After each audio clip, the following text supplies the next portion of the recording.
Remember to subscribe to our YouTube channel at NDN TV Nigeria. Click on the subscribe button and be the first to get notifications. The recent revelation by the International Monetary Fund (IMF) that the federal government has continued to pay subsidy on imported petroleum products months after President Bola Tinubu announced an end to the regime is resonating deeply among stakeholders in the Niger Delta region, who have continued to sue for the integration and formalization of artisanal crude oil refining to put an end to Nigeria's dependence on fuel importation, as well as resolve the knotty issues of unemployment and oil theft in the Niger Delta region. While there are several effective and efficient means of dealing with the deep-seated and lingering issue of artisanal crude oil refining in the creeks of the Niger Delta in Nigeria, successive governments have rather taken the less effective means of using security forces to identify and destroy illegal artisanal oil refineries and arrest suspected illegal refinery operators as well as dealers in illegal refined product. This approach has been less than successful in solving the problem, as thousands of young people and unemployed populations in the oil-rich region continue to bleed the nation and harm the already despoiled environment through this venture. In 2019, Niger Delta advocate Ledu Mite shared some statistics on the scale of this informal sector during the Niger Delta Youth Leaders Summit on Oil and Gas in Bonny, Rivers State. Recent study has shown that that industry, if what it is, employs about 500,000 youths in the Niger Delta today. And the GDP of that economy is about 3 times the national average. What that brings to fore is that to pull, you require something dramatic to pull this group who are now living on 3 times the national average of the GDP out of that into something else. This high-risk business is driven by the loss of livelihoods of the people due to environmentally unsustainable methods of crude oil exploration and exploitation by multinational oil companies, as well as growing demand for petroleum product within the shores of Nigeria.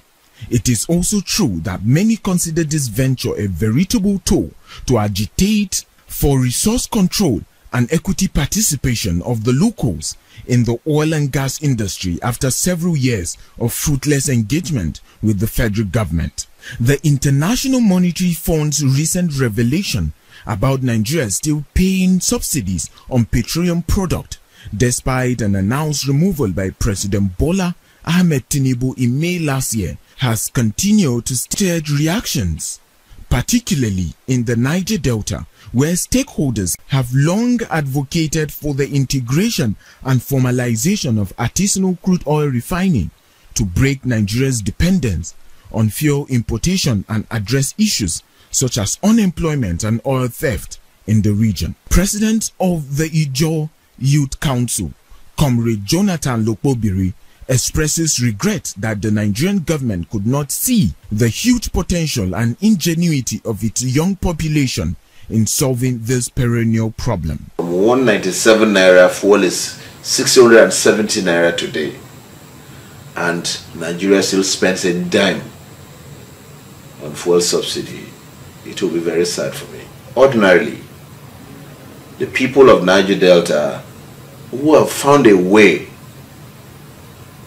to participate in the peripheral economic activities within their region by converting this natural crude into usable products ordinarily should have been studied and given an opportunity to improve in this trade. While this practice remains an illegality, it is not in doubt that it holds great socio-economic potential for the people and the country at large if properly streamlined and harnessed. A petroleum expert, Dr. Uche Osokogu, while enumerating the impact of artisanal crude refining on the environment, noted that the government should, rather than clamping down on these players, create a level playing field for them to contribute to the economy positively. As it is today, they don't pay any tax, they don't pay anything to anybody. They just make their money and go. And this whole thing, it will become a source of revenue to federal government. It will also be a source of revenue to the state. And it will also be a source of employment to the youth, to the teeming youth that are actually unemployed. And the other way around, the environmental degradation that we are seeing as a result of these will be drastically reduced. Lokpobiri also faults the approach of government in tackling these problems through the use of military, which he says has exacerbated environmental pollution and disruption of local livelihoods. If Nigeria truly want to solve a problem, they must go beyond the issue of release of military, destroying our environment, bombing communities in the name of fighting oil bunkering. While the nation's 4 refineries are moribund with very slow turnaround maintenance for resuscitation, the recent developments in the oil sector and its excruciating impact on the masses have revived the call on the Nigerian government to consider the utilization of local content and homegrown technology in the Niger Delta creeks. Inside the Niger Delta,